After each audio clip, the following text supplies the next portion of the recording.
भय कब आता है? भय आने का कारण क्या है? एक बार पहले भी कथा में कांच फिर कह रहे हैं, बहुत ध्यान से समझना। बार बार इस प्रसंग को शायद कथाओं में नहीं आ पाए, आप बहुत ध्यान से सुनिएगा। ये शिवलिंग, ये जलाधारी, ये जलाधारी का जल बहने वाला स्थान, ये गोल जलाधारी है, ये शिवलिंग रखा है, ये जलाधारी है। अब कई लोग ऐसे होते हैं कि पंडित जी पूजन करा रहे हैं या कोई मालूम पड़े बहुत बड़ी जलाधारी है। अब उज्जैन में आप दर्शन करेंगे तो शिवलिंग थोड़ा सा बीच में होता है और जलाधारी बहुत दूर होती है, ऐसी गोल होती है। अब आप लोग जब पूजन करने बैठते हैं तो महाराज जी ने जैसे ही महादेव को चंदन लगाया और चंदन लगाकर हाथ में जल लेकर हाथ धो दिया। तो धोया काय पे? जो ये पार्वती जी का जो स्थान है जलाधारी है, आप हाथ धोया हुआ जल जब इस पर गिरा देते हो तब हृदय में अपने परिवार के प्रति भय उत्पन्न होने लगता है। कहीं मेरे पति के साथ कुछ ना हो जाए, मेरी बच्चे के साथ कुछ ना हो जाए, भय की अनुभूति उत्पन्न होती है। अब भय मिटाता कौन है?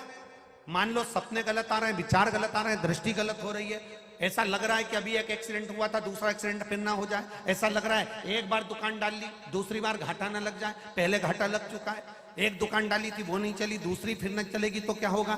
जिसके मन में ऐसा विचार आ जाता है उसको केवल एक बेलपत्री, दोनों पत्तियों में लाल चंदन, डंडी में पीला चंदन, जलाधारी पर जो अशोक सुंदरी बनी है वहां बस इस तरह से उसको रख देना है। जिंदगी में कभी भय आता ही नहीं है। भले कितनी भी तुमने सोच ली हो, एक दुकान में घाटा लग भी गया तो दूसरी दुकान दमकर चलती ही है।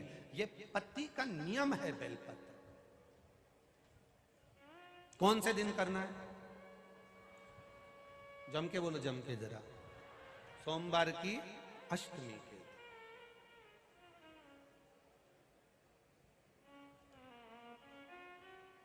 शिव तत्व कर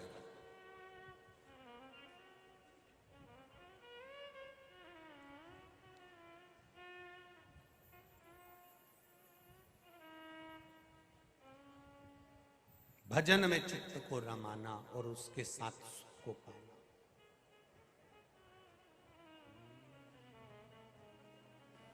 आएगा दुख, दुख की घड़ी होती है तो सब हाथ खींच लेते हैं।